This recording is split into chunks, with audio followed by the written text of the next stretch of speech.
আপনি কত বছর ধরে তরমুজ ব্যবসার সাথে আছেন? তরমুজ ব্যবসা তো আমি ছোটবেলা থেকে। তরমুজ আমরা কিভাবে চিনবো যে এটা লাল হবে না মিষ্টি হবে? বলেন তরমুজ কিভাবে চিনবো আমরা? কিভাবে ভারতের মধ্যে যে প্রথমে শব্দ করবে মনে হয় এটা ট্যাপ ট্যাপ শব্দ করবে। হ্যাঁ, গুলার প্রশস্ততা হবে, হ্যাঁ বেশি প্রশস্ততা হবে, এগুলা কাছাকাছি থাকবে না দাগ গুলা।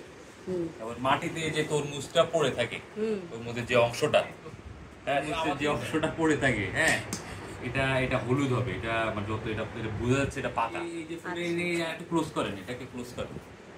এই যে ফুলটা এটা যত ছোট থাকবে এটা তত বেশি ভালো, হ্যাঁ তত বেশি পাকা বোঝা যাবে। আর তরমুজটা অবশ্যই একটু গোল হলে ভালো হইতো। এটা দাম কত ভাই?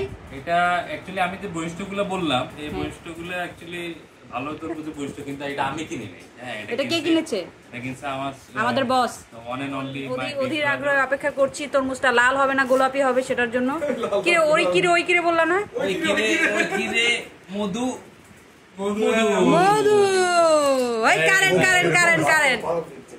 আগুন। এটা চেয়ে আগুন আর হইতে পারে না। এটা আগুন